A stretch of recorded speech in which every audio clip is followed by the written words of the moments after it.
क्या मैं आपको एक सीक्रेट बात बताऊं, जिसे आप किसी भी विषय को पढ़ रहे हैं तो वह आपको महीनों क्या सालों भर याद रख सकता है। एक छात्र 10 घंटा पढ़ता है और एक छात्र 2 घंटा, और फिर 2 घंटा पढ़ने वाला टॉपर क्यों बन जाता? तरीका सिर्फ दिमाग का नहीं, तरीका पढ़ने का भी सबसे बड़ा असरदार होता है।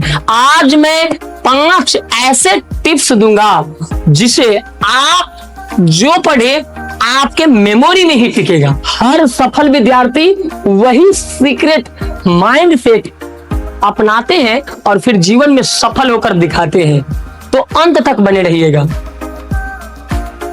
पहला पॉइंट, पढ़ो नहीं, आंखें बंद करके खुद से पूछो। किताबें बंद करके खुद से सवाल पूछे। इसको कहते हैं रिकॉल। और जब रिकॉल करते हैं, माइंड को एक्टिव करते हैं, तो वो फिर मजबूत तरीका से याद हमेशा के लिए ब्रेन में रह जाता है। पॉइंट 2, केवल पढ़े नहीं, एक दिन में पढ़े ही नहीं, हमेशा दोहराए। एक दिन पढ़ लेने के बाद छोड़े नहीं, दोबारा फिर रिपीट करे, दूसरे दिन, तीसरे दिन रिपीट करे, और फिर सप्ताह दिन के बाद, फिर महीना दिन के बाद, और फिर महीना दिन के बाद होने के बाद 6 महीना पर एक बार फिर से रिकॉल करे। कॉपी को पलट पलट के और प्रयास करे कि आंखें बंद करके क्वेश्चन पढ़े, आंखें खोलकर, और आंखें बंद करके रिकॉल करे। इसको बोलते हैं स्पेस्ड रिपीटेशन कहते हैं। इसे लॉन्ग टाइम याद करने के मेमोरी पावर बढ़ते हैं।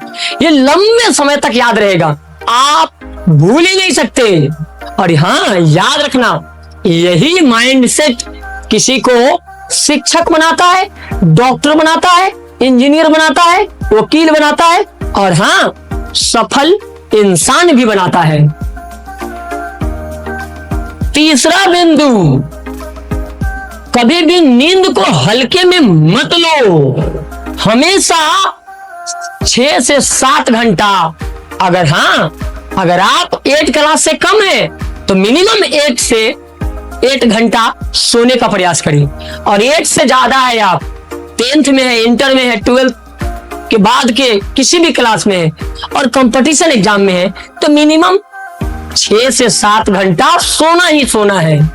क्योंकि जब आप सोते हैं तो ब्रेन सभी बातों को एनालिसिस करता है और फिर वो हमें मजबूत तरीका से सोचने के लिए विवश करता है। अच्छी नींद सीखी हुई जानकारी को व्यवस्थित करता है, और कम नींद लेते हैं तो याददाश्त कमजोर होता है। चौथा पॉइंट, मोबाइल से दूरी और ध्यान से दोस्ती कर ले। बार नोटिफिकेशन आने से आपके दिमाग का फोकस टूटता है, और जब फोकस टूटता है तो आपके द्वारा पढ़ा गया बात हमेशा के लिए डिस्टर्ब के कारण वह भूल जाते हैं। इसलिए जब भी पढ़ाई करे तो मोबाइल से दूरी बनाए या मोबाइल को साइलेंट मोड पर रख दे, ताकि आपका फोकस कंटिन्यू बना रहे। पांचवा और आखिरी बिंदु, जो चीज आप सीखे वह अपने दोस्तों को, भाई बहनों को हमेशा प्रयास करें कि हम दूसरे को सिखाएं।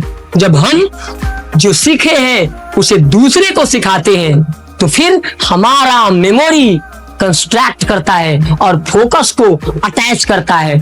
फोकस का अट्रैक्शन जब अटैक करता है तो वो फिर मेमोरी में हमेशा के लिए छप जाता है। अगर आप भी अपने दिमाग का मेमोरी पावर बढ़ाना चाहते हैं तो इन 5 बातों को अपना लीजिए। इस वीडियो को अपने दोस्तों के साथ, अपने भाई बहनों को जरूर शेयर कीजिए, ताकि उनका भी मेमोरी पावर वीक ना हो। और हाँ, जो लोग कहते हैं कि मैं पढ़ता तो हूं लेकिन याद नहीं रहता है, उन दोस्तों को जरूर शेयर कीजिए, ताकि उनका भी याददाश्त मजबूत हो सके। जो भी पेरेंट अपने बच्चों को कहते हैं कि बच्चा का मेमोरी कमजोर है, तो याद रखिएगा, बच्चा का मेमोरी कमजोर नहीं होता है। जो भी अभिभावकगण देख रहे हैं, अपने बच्चों को जरूर शेयर कीजिएगा और उन्हें बताइएगा कि दिमाग कमजोर नहीं होता है, हमारी पढ़ाई की आदत कमजोर होती है, और आदत को बदल दिया जाए तो फिर हर विषय आसान हो जाता है। अगर आपको वीडियो पसंद आई तो लाइक कीजिए, चैनल को सब्सक्राइब कीजिए, और फेसबुक इंस्टाग्राम पे देख रहे हैं तो पेज को फॉलो कीजिए। इसी तरह के शिक्षा वाले ज्ञानवर्धक जानकारी चाहते हैं, इंफॉर्मेशन चाहते हैं, तो फिर आप बेल आइकन की घंटी दबा दीजिए। हम फिर मिलते हैं नेक्स्ट वीडियो में नेक्स्ट टॉपिक के साथ। तब तक के लिए धन्यवाद। हंसते रहिए, हंसाते रहिए और सदा मुस्कुराते रहिए।